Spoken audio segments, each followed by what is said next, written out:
Good morning. Oh my God, my eyes are red. So, welcome back to Khan Academy SAT problems. This is the morning broadcast on YouTube live stream. And so we're going to continue the SAT problems from Khan Academy. It's very early in the morning for me. It's a little earlier than when I normally broadcast. I usually broadcast around 6:15 a.m. It's about 5:15. I have a particularly long day today, so I had to start a little early. Hence the red eyes, a little tired. But that's all good. We're going to get started. And Instagram Live, thank you guys so much for joining. We're about to start the SAT Khan Academy problems. And today we're solving ratios and rates. Let's jump onto the screen share here and get ready to do the problems. Here we go. Solving these for the first time, as always. Let the games begin. You see the calculator icon in the upper left. That means this is indeed a calculator problem. So what does that mean? That means if you need to, you can use a calculator. I won't be. Again, if you're watching on Instagram, jump onto my YouTube channel. Go to YouTube, search for Scalar Learning, and you can actually watch me solve these problems live right now as opposed to just sort of watching me talk about them. So it is up to you. You can also just keep watching on Instagram. It's your call. All right, let's do the first problem. Number one.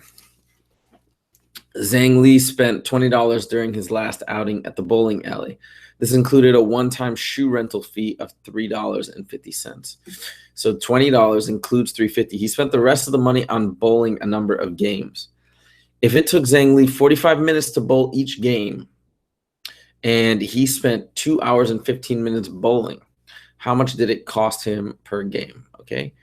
So $20 is included one-time shoe rental fee of $3.50, and he spent, all right, 2 hours and 15 minutes. Okay, so what we're doing is we're figuring out 2 hours and 15 minutes, and each game is 45 minutes. So let's put everything in minutes first. 2 hours and 45 minutes. 2 hours equals 120 minutes. So let's say bowling, he spent a total of 135 minutes, right? Because we add this other 15 onto this guy, and we get 135. So now we have 135 minutes. And what is this? If he spent, how much did it cost per game? We're taking out that 350 because that 350 is a flat rate. Why is it even asking about the minute? Oh, that tells us the number of games he played. I get it now. So the purpose of the time is to basically say this is how much one game cost or is, and he played for 2 hours and 15 minutes. So how many games did he play? So if we want, what we could do is we could divide, or we could kind of set up a ratio. So we could say like this. Oops, let me undo that. So we could say this, and we want to know how much does one game cost. So the one game is what we're trying to find. We could say X over 3 games, right? The cost of one game over the cost of 3 games. We know the cost of 3 games. It's $20 minus $3.50, which is $16.50, right? Or it's not even the cost of, we don't necessarily know it's 3 games yet, but we know it's the cost of these multiple games. So we put X over 1650 equals the time for one game, which is 45, over the time for however many games. In this case, I'm guessing it's 3, but however many games, 135. So we could set up a ratio like this, or a set of proportions. Now, or the other thing is we could just divide 135 by 45, and you should get 3. But anyways, it's kind of either way. Then 45 over 35 reduces to 1/3. Okay, you could use your calculator if you didn't know that. And then what are we effectively doing with this ratio? We're going to cross multiply with this proportion. We're going to cross multiply. We get 3x equals 1650. And then we're going to divide both sides by 3 to isolate for x. And I'll just tell you, without a calculator, it's going to be $5. X is going to be, or one game is going to be $5.50. And that's it. So let's go to 550 and check our answers, and it's good to go. Let's go to number 2. You notice now we're out of the heart of algebra. So now the topic that we're in, let me see the name of it, what it's called. But it's like a bit you could say the math is not as, it can still be very difficult, but it's not involving the higher level concepts. Let's see, what's the category? It doesn't say. I'll check it at the end because we're in the module now. All right. During a time test, Alexander typed 742 words in 14 minutes. Assume Alexander works at this rate for the next hour. Which of the following best approximates the number of words that he would type in that hour? Okay. So here's a nice little thing we could do. This is, we're going to set up another one of these proportions. And the cool thing is, it doesn't matter how you set it up. It doesn't matter if you put 14 over 742 or 742 over 14. That's the beauty of it, as long as you're consistent. Let's just do 14 over 742. So 14 minutes, he types 742 words. So we want to know, since we do minutes, since we set it up with minutes on top and words on the bottom, we got to do the same thing here. Minutes, words. And what are we trying to find? We're trying to find for 60 minutes, which is an hour, how many words is he going to type? Literally, this is it. And then now we just solve this proportion and we're good to go. Again, calculator would be quite helpful here, but I think I'm going to be okay with the mental math. So I think this reduces, by the way, because let's see, both of them are divided by 2 first off. So that's 7 over 321. And does 321 divide into 7? Hold on. Let me think. 5 or 50. Take away 20. No, I think this is it. Okay, so then we cross multiply. We get 7x equals 18, 19, 26. 19, 26, 0. Okay, hope I did that right. Just did that in my head, right? 18, 19, 26. And then we're going to, so if you verify this with the calculator, double check. So I just did 60 times 321, and I got 19,260. And then we're going to divide both sides by 7, and we should have a nice answer here. 19,260. I'm going to do long division. 2, 14, 5, 52 is 6, 7 is 49, 3, 36, 5, 35. And 1. Ooh, I got a weird answer. I got 2,751. I must have made a mistake here. Okay, let me just try this one more time. So I divide. Oh, that's why. It's not 321, duh. 742 divided by 2 is 371. There we go. So it's not 1926. So I'll do this mentally again. It's 6 times that is 18 plus 420, 18, 22, 26, 2, 2, 6, 0. Okay, 2, 2, 2. Again, do this with the calculator. 22,260. I'm just going to do it mentally. I've already set it up. 21, 1, 7, 5, 6, 8. 0. So it's 3,180. Now we got the right answer. So 3,180 is our answer. C. You see that? It's beautiful. Like, you can make a mistake like I just did, and you look at the answers, and yeah, you know, I see that all the time. Now, people make mistakes, and then usually what they do is they're like, oh, my answer's not there. I'll just choose the one that's closest to my answer. Now, coincidentally, that would have actually got me the right answer this time, but not always. They're not always so kind with the spread of the numbers. So in fact, when you see something like that, you see a mistake, just go back and try it again, and you'll usually figure out what you did wrong. Then you can get the 100% right answer. Don't have to worry about anything. Oh wait, I didn't get the diagram. Okay, we got a diagram in this one. Looks kind of crazy actually. So let's see what this one is all about. Alrighty. Okay, Quilter wants to make the design shown at the left using the golden ratio. Specifically, he wants the ratio of the triangles of the triangle heights to be AB and BC equal 1.62. Oh, interesting. If the quilter makes the triangle height A equals 8 inches, how tall should he make triangle C? Okay. So what's basically happening is, okay, let me explain. So they're saying that the ratio of A to B equals, we could write it like this. We could say A to B equals B to C equals 1.62. So they're all going to have the same ratio. So this is going to be a step-by-step process. So first we say A over B equals 1.62. First we're going to have to find B, then we use B here to find C. But we now know that A is 8. So I'm going to replace this guy with 8. And then we got to solve for B. How do we solve for B? We can put this over 1 and cross multiply. So this guy goes here, this guy goes here. So we get 8 equals 1.62b. Divide both sides by 1.62. I think this is, let me see if there's a calculator section. Oops. Yes, it is. Oh yeah, it says it right up top there. So again, this is a calculator section.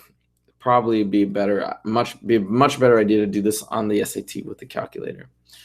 I'm just going to quickly do it. 1.62. And, oh, we got to move this over twice. Okay, so 162 goes into 8. Let's see, 5 times, 4 times. Full times, so 4, because 5 would be too big. It'd be over 800. So 4 would be 4, 240, 648. Okay, 152. And we're going to bring down a 0, put a decimal here. I don't know how accurate. Oh, look, it doesn't even need to be that accurate. You can tell because it's 3, 4, 5, 6. So let's see if I can knock this out. So 10, let's try 9. 954, 900, 1440, 14. I'm kind of doing this quick in my head here. Okay, 1458. And then this gives you 4262. All right. And let's say we bring down a 0. This is going to be approximately 3, 4. Let's say 4. Let's say 3. Okay, so we're going to say roughly 4.93. So B is 4.93. Let's now solve this ratio. 4.93 over C equals 1.62. So again, put this over 1 and cross multiply. So 4.93 equals 1.62 C. And now we can do this division really quickly. 4.93 divided by 1.62. Boom, boom, boom, boom. Move that decimal over. And let's see, what is this? Basically, whatever we get here is going to be our answer pretty much. And I think it looks like it's about 3. Because 3 times this is 486. It's pretty darn close. And we get what? 13, 0. It doesn't even go in the next time 0. So it's going to be 3 inches. Let's see, that makes pretty good sense. 3, and then the next one would be 4.5, and then, or sorry, 4.8, 4.9, yeah, and then the next one would be 1.5 times that, which is about 8. 7.58. All right, so this seems like it works. Let's give it a shot here and plug it in and see if it's right. Yes, and yeah, that's exactly how they set it up, same exact way. So that's pretty good. And they got 4.94. This is a tougher one because they want you to estimate. These aren't nice even numbers. Now it is what it is. Question number 4. Now we got Elena. Here we go, Elena, with this problem. Elena's conducting a study about the effects of toxins in the water on the hormones of fish. Elena surveys 350 male fish in a river and finds that 150 of the male fish have egg cells growing inside them. According to Elena's survey, what is the ratio of male fish with egg cells to male fish without egg cells in the river? Interesting. So we have 350 male fish total in a river, and 150 have eggs. So there's a big problem with this question, which is I think that most, or a lot of, not most people, but a lot of people could fall in the trap of being, oh, it's 150 to 350. And look what they've actually given you an answer that relates to this number set. This is with eggs, and this 350 is the total. You could reduce it by dividing both by 50, and you get 3 to 7, which is B. If you chose B, you would be wrong. And let me tell you why, because this is just a nuance of the question. What is the ratio of the male fish with eggs to the male fish without eggs? So look at that. You see that? So if we've got it without egg cells, that's not 350.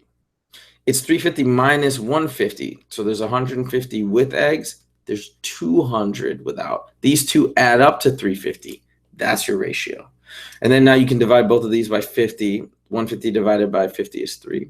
200 divided by 350 is 4. And it's 3 to 4.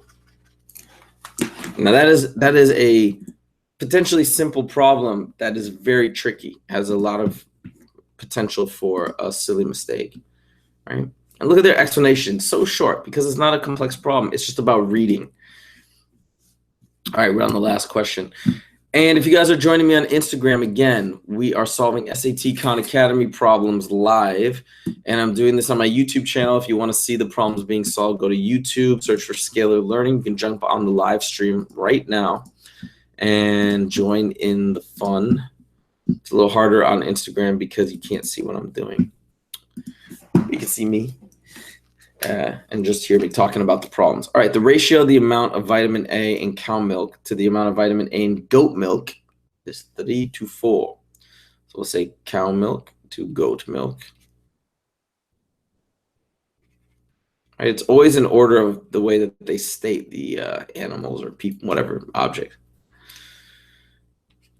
So this is vitamin A, vitamin B. Vitamin A in cow, vitamin A in goat. I wonder if this is true. Who knows?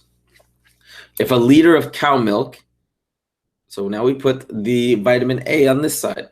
If the liter of cow milk has 1560, how many IUs are in a liter of goat milk? I don't know. That's our X. That's it. We've set up our proportion, and this is basically all we got to do. Now we just got to cross multiply. No multiple choice, so we got to be really careful with our arithmetic here. Multiply. I recommend doing this with the calculator. It's calculator icon up top. Why do I do these things in my head? Why don't I use a calculator? Well, there's a reason why I do that when I'm practicing, and it's a specific reason. It's because for me personally, I am always trying to keep, it's my way of keeping my mental math really, really sharp. Like my mental math right now is sharper than it's ever been. And it's because I practice all the time. It's because when I get calculator problems, I try and do them as much as I can without a calculator, unless I'm absolutely forced to use a calculator. And really, it's kind of fun for me, but it's also because I'm a math teacher and a math tutor. And I think it's important for my mental math to be top notch. And I do find it useful too. I find it to be useful in everything that I do. So that's why, if you're wondering, why doesn't he just pull out a calculator? That's why. All right, 4 times 1560. That is 6,240, right? That's, what those two are multiplied by. We divide by 3. Okay, so x equals this. I think I can do this in my head. So it's 2,080, I believe.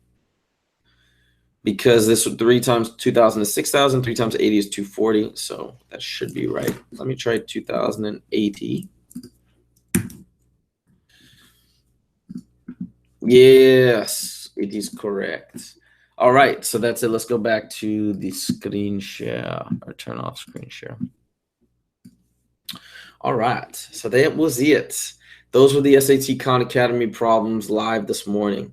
And I know we started super early today. If you're on the East Coast, maybe this time frame made more sense. West Coast, probably not awake yet. It is what it is. I have to do it because I just have a really long day today, and I'm starting early. So I hope that was helpful. Hope that was fun. And if you haven't done so yet, make sure to like this video and please subscribe if you want to get a notification about these videos. I'm doing them every morning until we go through all Khan Academy SAT problems. I think we're more than halfway done now. And again, check out my website. If you have any questions, you can email me at huzaifa@scalarlearning.com. And that's it. Thank you guys so much for joining me, and have a great rest of your day. Take it easy.